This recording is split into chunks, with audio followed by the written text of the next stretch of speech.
Right now, somewhere near you, there is a person paying a small tax on their energy so constant that they have stopped noticing it leave. They did not sleep less than you. They did not work harder than you today. But by 6 in the evening, they are running on nothing, and when you ask how they are, they will give you the same word every time: tired. Stay with me until the very end of this video because there is one specific master key I am going to hand you near the close, one sentence that quietly rewrites how chronic tiredness works for you from that point forward. I am not giving it to you yet. If I give it to you now, you will nod, agree, and forget it by tomorrow morning. You need the full picture first, so let's build it. Here is what almost nobody tells someone who is always tired. This was never really about sleep. It is about hidden effort, emotional effort, social effort, mental effort, the kind that never gets counted because nobody watches it happen. Some people look exhausted because they are doing too much. A different group looks exhausted because they are carrying too much invisibly, reading every room before they enter it, managing everyone else's comfort, swallowing their own reaction so the moment stays smooth, performing calm when calm is the last thing they feel. Your nervous system does not care whether that effort looked impressive from the outside. It only registers that effort happened. Self-monitoring, masking, people-pleasing, unfinished stress, conversations you replay long after they end, all of it gets logged as labor, real labor. So by the time night arrives, you are not just physically tired. You are neurologically overdrawn, and no amount of lying on a couch pays that bill down. Psychologists have a name for this buildup: allostatic load. And I could explain it to you like a textbook, but let's not do that. Let's try something you can actually feel. Picture your phone.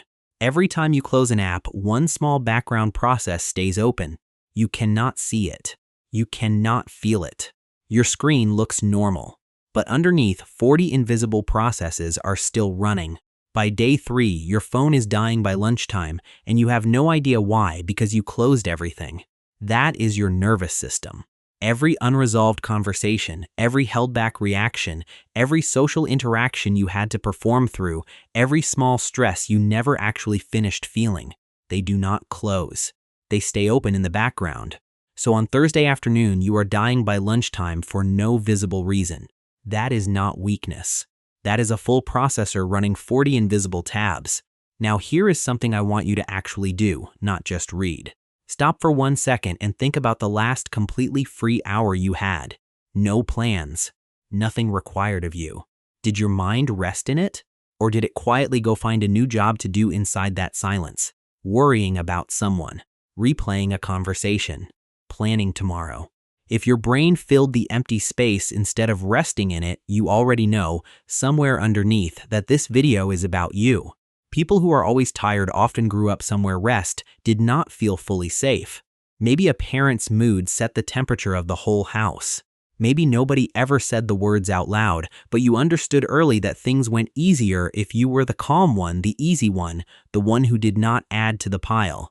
A child who learns to read a room that closely does not grow into a relaxed adult just because they moved out. They grow into an alert one, a capable one, a very tired one. If you are still here, good. Because this is the exact point most people close the tab, tell themselves they get the idea, and go right back to being tired without knowing why. What comes next is the part they miss, and it is the part that actually explains you. Here is where the tiredness stops being abstract and starts having a shape. Some of the most exhausted people you know are not doing the most. They are bracing the most. They brace before phone calls.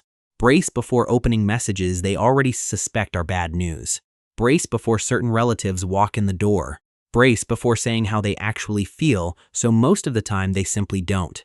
They even brace before resting because rest arrives with a strange specific guilt attached to it. Do that daily for years and your body starts living like it is still on duty long after the danger left the room. So how do you know if this is you and not just a rough week?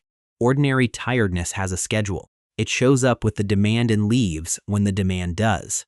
This kind does not leave. It follows you into Saturday. It sits next to you on vacation. It gets into bed before you do, and it is already awake when you open your eyes. If your exhaustion has a routine, you are simply tired. If your exhaustion has a personality, something else is going on. Here is the part that reframes everything. Some people are not tired because they are doing too much. They are tired because they are being too many people in one day. Composed at work, available at home, patient with the one relationship that never gets easier, edited online, useful in chaos, quiet around disappointment, strong around people who are hurting, acceptable in public. That is 8 different versions of you living inside one body, switching costumes hour by hour, none of them ever fully allowed to leave the stage. By night, you are not one tired person. You are the leftover residue of 8 full performances trying to remember which one was actually you to begin with. That is why so many chronically tired people feel strange the moment they are finally alone. Not relief. Collapse. Because solitude is the one place they finally stop holding the costumes up. And here is the part that sounds backward until you sit with it. The things that are supposed to recharge you sometimes make it worse. You sit down to rest and guilt shows up first. You sleep 10 hours and wake up foggier than before. You get one fully free day and your brain fills it with static instead of quiet. That is not you doing rest wrong. That is a nervous system that has not yet learned that rest is actually safe to accept. Once you see it that way, a lot of your life starts making a painful kind of sense. Why you say I'm tired when the truer sentence is, I have been carrying too much for too long. Why ordinary tasks feel disproportionately heavy on certain days. Why someone calls you lazy while you are quietly running on fumes. Why coffee helps for exactly 1 hour and then the emptiness underneath it feels sharper than before. Why your body feels older than your age some mornings for no reason a doctor can find. The people carrying this kind of tired are often the strongest people in the room, not because exhaustion makes anyone noble, but because they have learned to function under conditions that would stop most people cold.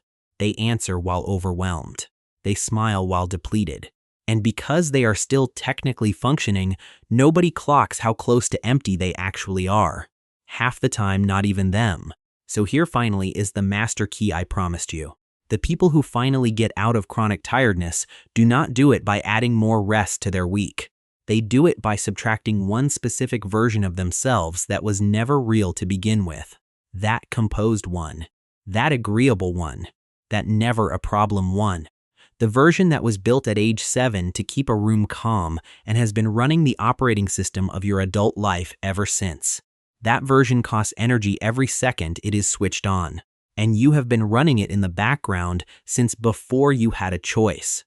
Real recovery starts the moment you let one of those versions drop, in one conversation, with one person, for one afternoon. Not all of them at once, just one. And you watch what happens to your energy over the next 48 hours. Most people are shocked, because it turns out you were not tired from your life. You were tired from performing a version of yourself inside your life. You are not broken. You are not lazy. You are not weak. You are running an operating system built by a much younger version of you who did not have the option to be tired out loud. That version got you here.